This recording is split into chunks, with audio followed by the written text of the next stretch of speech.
hablando en Equipo Visión sobre una temática que es a sacar de lo negativo lo positivo, con un título que es El legado de una crisis. Durante los siguientes minutos reflexionaremos en esta temática y yo creo que debo partir de decirles que un legado es como una herencia, que un legado es ceder algo, que un legado puede ser desde una tradición, una cultura, unos bellos hábitos, puede ser también una pequeña parcela, una tierra, la costumbre de reunirse en casa los fines de semana, o puede ser inclusive el haber tenido el valor para llegar a una tierra que no era la propia, para ser acogido con un especial cariño y ya ser parte de ella. El legado es una tradición. Me refiero a que el legado es una transmisión, porque los legados, así como las herencias, en los diferentes espectros que se manejan estas, desde las materiales hasta las espirituales, hasta las morales, hasta las éticas, todas se ceden a otras personas. El legado, la segunda palabra es crisis. Crisis. Podemos pensar en diferentes tipos de ellas, pero ¿cuál será el legado de una crisis? Me voy a atrever a adelantarme y a decirles prácticamente con lo que estaré concluyendo el día de hoy. Una crisis es una transformación. No hay vida sin crisis, porque la vida es una constante de transformaciones, ya que el hombre nace, crece, se reproduce, muere, y para aquellos que tenemos fe, la esperanza de una vida mejor. Pero la vida es un cambio constante. De ahí que la palabra metamorfosis, no les platicaré esa conocida fábula de la oruga que se vuelve mariposa, porque ya es muy conocida, definitivamente. Pero sí les puedo llevar al conocimiento de esta palabra que está compuesta de dos palabras, meta y morfo. Meta es más allá. Una meta, en el sentido del original en griego, es ir más allá. Una meta es ir más allá. Y morfo o morfeo, ¿verdad? Morfos es forma. Más allá de la forma. El legado de una crisis es una metamorfosis, es una transformación. En 1962, John F. Kennedy, en aquel enorme estadio de la Universidad Rice, dijo que habían decidido ir a la luna aquel día de septiembre de 1962. Habían decidido ir a la luna no porque fuera algo fácil. Dijo, elegimos ir a la luna porque es difícil. En aquellos tiempos, la Unión Soviética se encontraba a la vanguardia e iba adelante en esa carrera espacial. Tan así que ciertos satélites como el Sputnik y otros más, en diferentes partes del mundo se tenía miedo de que estuvieran siendo observados. Y es ahí cuando John F. Kennedy decide y compromete a una nación entera que en la década de los 60 habrán de llegar a la luna y que el ser humano pondrá un pie sobre ese satélite natural que gira alrededor de nuestro planeta Tierra. 12 de septiembre del 62. Pero para 1967, el 27 de enero, 25 días antes de que fuera el lanzamiento del Apolo 1, la primer misión de la NASA para llegar a la luna, 25 días antes, habría un incendio en la cabina con los 3 astronautas a bordo, Virgil Gleason, Edward White II y Roger B. Chaffee. Los 3 morirían en esa prueba previa al lanzamiento. El líder de toda la misión tuvo que decirles 2 palabras después de haber sido puesto en tela de juicio hasta por el mismo Congreso para si se continuaría con esta misión de la NASA o se desistiría.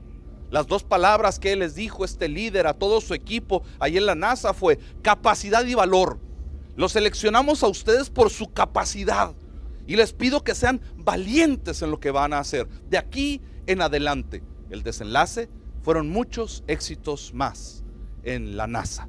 Sin embargo, lo que yo quiero subrayar para ustedes es que, bueno, cuando se habla de un legado, es hablar de una decisión. Anótelo, legado es decisión. Se decide dejar un legado, una herencia, y esto nos habrá de llevar a diferentes tipos de procesos que serán crisis de salud, económicas, ¿les suenan conocidas? Políticas, sociales. ¿Qué me dice de aquellas crisis de valores? O existenciales, como cuando algunos eran chefs o eran cocineros o trabajaban en el campo o en la construcción y tuvieron una crisis existencial y decidieron un buen día entrar aquí al equipo Visión de Amway. Crisis existencial, crisis naturales o de desarrollo, crisis accidentales, que alguien provoca algo, o hasta crisis autoinfligidas, cuando se quiere crecer y se quiere llegar más allá de donde se ha llegado. Hay muchos tipos de crisis, pero ¿qué es la crisis? Una crisis, si usted busca en el diccionario de la Real Academia de la Lengua Española, usted habrá de encontrar que una crisis se compone de tres partes. Primero, es un cambio profundo. Segundo, que tiene consecuencias importantes. Sígame, por favor. Uno, cambio profundo. Eso es una crisis. Dos, que tiene consecuencias importantes. Y tres, que estas consecuencias y este cambio profundo puede darse tanto en un proceso como en una situación o inclusive en una apreciación. ¿Cómo, Heriberto? ¿En una apreciación? Sí, que las crisis pueden gestarse cuando se cambia la manera de hacer las cosas o cuando se transforman nuestras circunstancias a nuestro alrededor. Pero también se puede ser y vivir una crisis cuando no se ha tenido ninguno de esos cambios, salvo el de nuestra manera de pensar. Para tener una crisis basta con transformar una forma de pensar, como por ejemplo aquellas y aquellos que han decidido formar en su vida una mentalidad empresarial, de emprendedurismo, de iniciar, de cuidado de finanzas, de crecimiento, de valor. Y ese día, cuando usted y yo sembramos en nuestra cabeza, en nuestra mente, en nuestro corazón, en nuestra alma, esa idea de mentalidad empresarial, es que nuestra vida comenzó a transformarse y a vivir un giro de crecimiento. ¿Qué es una crisis? Se compone de tres partes. No lo olvide. Uno, cambio profundo, consecuencias importantes, y puede ser en un proceso, en una situación o hasta en una apreciación. Note por favor esta imagen. Déjeme ilustrar de manera gráfica el tema de las crisis. Hay crisis que son externas y hay crisis que son internas. Una crisis externa puede ser como la del cambio climático o de la paridad de una moneda frente a otra en el mundo, la tecnología o un virus. Ese es un cambio y es profundo en circunstancias, situaciones y maneras de pensar.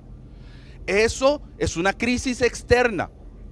El problema de los problemas será que esa crisis externa se encuentre con una crisis interna en cada una de nosotras y en cada uno de nosotros. Crisis externa, crisis interna. Segunda opción, crisis externa con bonanza interna. Crisis externa con bonanza o prosperidad interna. Como por ejemplo, cuando hay desempleo, pero usted tiene una visión empresarial y por consecuencia, al escuchar los audios, al leer los libros del mes, al estar conectado en este tipo de sesiones de Equipo Visión, pues usted tiene bonanza interna. Aun y cuando a su alrededor sea una noche lo que le está rodeando. Crisis externa con bonanza interna. Tercera opción, bonanza externa. Prosperidad a nuestro alrededor, pero con crisis en nuestro interior. Cuando tenemos todo para salir adelante, cuando tenemos todo para poder crecer, pero somos nosotras y somos nosotros los que no estamos accionando. Y cuarta y última opción, bonanza externa con bonanza interna. Una vez más, bonanza externa con bonanza interna. Oye, Heriberto, pero eso nunca ha sucedido. Me temo que sí. Antes de la pandemia. Y escuché una frase en el avión cuando venía de Dallas para acá a Fresno, y una persona dijo, como cuando éramos felices antes de la pandemia y no estábamos enterados que lo éramos. La realidad de las cosas es que hasta que el viento se pone en contra y cuando la tormenta se avecina y se cierne sobre nuestras cabezas, es cuando comenzamos a valorar el día soleado que tuvimos. Bonanza externa con bonanza interna. Una crisis es cambio. Y fíjese bien, Heráclito, este griego, dijo: la única constante es el cambio. ¿Está de acuerdo con ello? Por favor, dígalo ahí, ¿sí o no? Dígalo, ¿sí o no? ¿Está de acuerdo con esto? La única constante es el cambio. Eso significa que lo único que siempre es igual es que todo siempre se está transformando. Bueno, esto es un silogismo. Segundo enunciado. La única constante es el cambio, es uno de ellos. La segunda es: el cambio genera incertidumbre. El cambio climático, el cambio de gobierno, el cambio de ciudad, el cambio de tecnología, el cambio en los aspectos legales de inmigración. El cambio genera incertidumbre. Primera, la única constante es el cambio. La segunda, el cambio genera incertidumbre. ¿Está de acuerdo también con eso? ¿Sí? ¿Sí? Ok. Sí, número uno, la única constante es el cambio y el cambio genera incertidumbre. Entonces podemos decir que la única constante es la incertidumbre. Esto es un silogismo. La única constante, lo único que siempre va a ser igual y siempre va a estar sucediendo es que siempre estaremos en incertidumbre. Por eso, deje de sufrir. Sí. O sea, ¿para qué está sufriendo? Mi tía María Teresa, una doctorada en psicología con 4 maestrías, ella ya falleció hace unos 4 años. Y ella decía, y voy a respetar sus palabras y luego las explicaré. Ella decía que el ser humano era el único animal que le gustaba sufrir 3 veces. Y para aquellos que dicen que el ser humano pues no es un animal, bien valdría la pena leer por ahí a una carta que escribió la primera vez Pablo a una iglesia que estaba en Corinto, y les dijo que el hombre animal es primero y después es el hombre espiritual. No es evolución, es creacionismo. Yo soy creacionista, no soy evolucionista, pero se habla del cuerpo natural, esta naturaleza humana, como el cuerpo animal. Pablo así lo decía, pero bueno. ¿Y por qué decía María Teresa que el ser humano era un animal que le gustaba sufrir 3 veces? Dice, porque le gusta sufrir antes de que sucedan las cosas, y luego sufre cuando le suceden, y luego sufre cuando la recuerda. Me acuerdo, aquí en Equipo Visión sí puedo hablar con confianza, oigan. Sí, bueno, mire que una vez un cliente me contrató para ir a República Dominicana, a Punta Cana, y esas son unas playas paradisíacas. Le platiqué a mi esposa, pues muy contento porque iba a ir a trabajar y a conocer allá. Y cuando yo esperaba que ella reaccionara bien contenta, pues no le vi la sonrisa. Y después, unos días después, me di cuenta cuando ella me decía, pues sí, como tú ya te vas. Pues sí, como tú ya te vas. Oye, que esto, pues sí, como tú ya te vas. Y ya sabe, ¿no? Y como tú ya te vas. Y bueno, ya me fui. Estaba trabajando allá unos 3 días y le enviaba mensajes y nos hablábamos. Y me decía, sí, pues como tú ya te fuiste. Pues como tú ya te fuiste. Pues como tú ya te fuiste. Y luego ya regresé y ¿sabes qué me decía? Sí, pues como tú ya fuiste. Como tú ya fuiste. Entonces, por favor, pare de sufrir. Pare de sufrir. ¿Para qué estamos sufriendo? Por esas cosas de la incertidumbre. Si así es la vida, ¿qué podemos hacer? Bueno, enfrentémosla con todos nuestros cabales. y enfrentémosla para triunfar en ella, de manera inteligente, con una buena voluntad, con buenas decisiones. Déjeme le pongo a continuación una historia, que no, bueno, más que ser una historia es mitología griega, y lo tomo como algo de cultura general. Por favor, tómelo así. Y mito significa que es algo no real, pero dentro de lo que es la mitología griega nos enseña cosas muy enriquecedoras a través de algunas historias o cuentos o narraciones que son inventadas. Como la de Ícaro y Dédalo. ¿La recuerda usted? ¿Usted la recuerda o no la recuerda? Se lo digo muy brevemente, pero tome nota, por favor, tome nota de los personajes y también tome nota de las lecciones en esta mitología griega de Ícaro y Dédalo. ¿Listos? Va. Dédalo tenía un hijo que se llamaba Ícaro. Dédalo era un ingeniero, arquitecto, constructor griego que Minos, el rey de una isla llamada Creta, lo contrató para hacer un laberinto. Construyó un laberinto y Minos mandó a poner en medio de ese laberinto a una bestia que se llama Minotauro, que es mitad hombre, mitad toro. Es mitología, ¿de acuerdo? Y metió ahí a Teseo para que el Minotauro lo matara, pero Dédalo ayudó a Teseo para que pudiera vencer y triunfar sobre el Minotauro y matarlo, de tal suerte que salió en libertad Teseo. Cuando Minos, el rey de Creta, se enteró que fue Dédalo el que ayudó a Teseo, lo mandó a tomar prisionero junto con su hijo y lo metió al laberinto, el cual Dédalo había construido, y Dédalo sabía que ese laberinto no tenía salida. Cuando estaban dentro del laberinto, Dédalo, junto con su hijo Ícaro, meditó profundamente en la búsqueda de una solución y observó que las aves entraban y salían del laberinto con total libertad.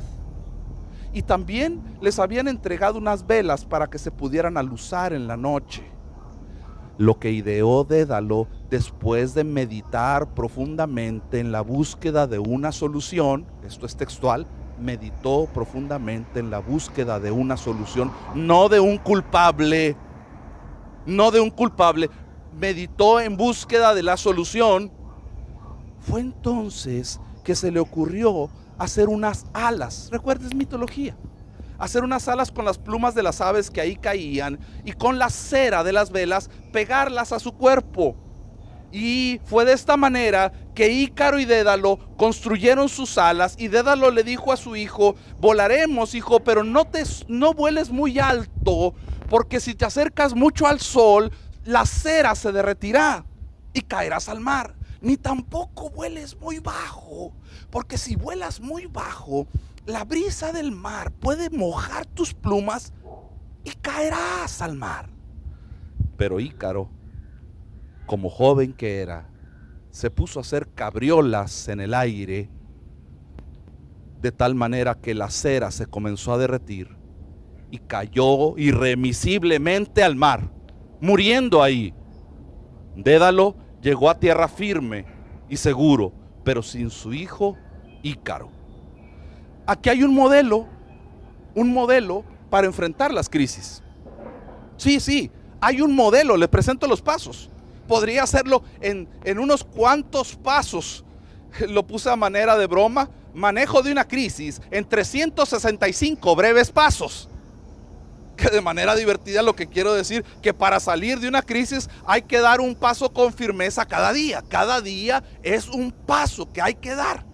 Recuerdo que una persona dijo: no hay crisis que tolere 12 horas de trabajo constantes. Bueno, ni 365 días de esa constancia y disciplina, porque puede ser que nada más esas 12 horas se den un día o una semana, y eso no va a ser suficiente para salir. Tiene que ser una constante, no una llamarada de petate o de tusa, como dicen para El Salvador. Acción, consecuencias, crisis, nótelo. Ese es el método de Dédalo. Una acción trae consecuencias, hasta hacer el bien, hasta ayudar a otra persona. Traje yo a otra persona al equipo Visión, le presenté la oportunidad para que ella fuera parte de nosotros, para que él fuera parte de nosotros, y nos salió que era un bribón. Una acción trae consecuencias, o esas consecuencias nos traen una crisis, un cambio, una transformación, como hacer las cosas ahora de manera virtual. Pero ese cambio, esa crisis nos debe llevar no a asustarnos ni gritar desesperadamente, sino nos debe llevar a meditar. No me malentienda la palabra. No se me vaya por otro lado, por religiones orientales. Lo que yo estoy diciendo de meditar es una reflexión profunda sobre un tema.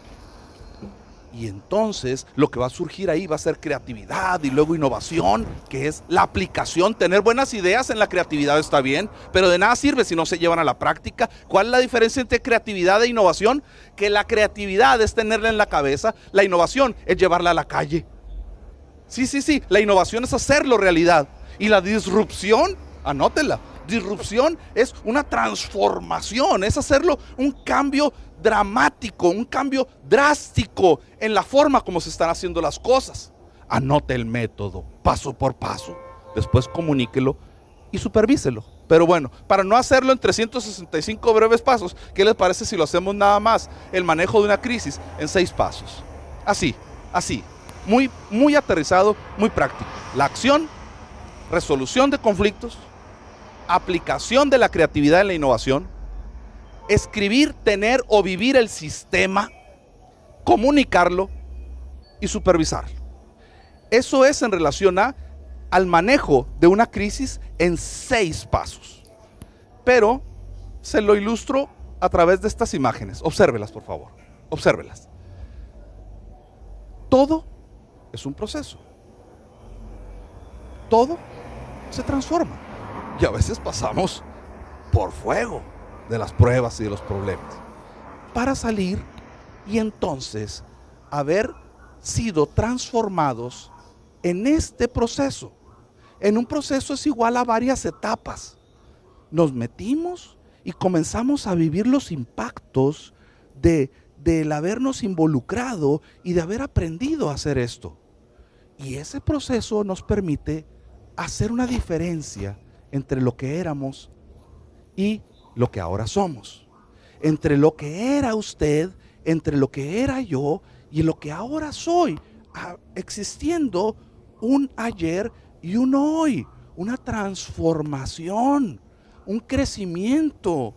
Y cuando esta transformación se da una vez, lo que era y lo que soy, y se vuelve a dar otra vez, el soy, crezco como soy, y después vuelvo a crecer, y cada uno de estos incómodos procesos me llevan a crecer en la versión de lo que yo soy. Y es en esta palabra, soy, donde le invito a reflexionar unos instantes en una teoría existencial muy conocida, la del ser, hacer y tener.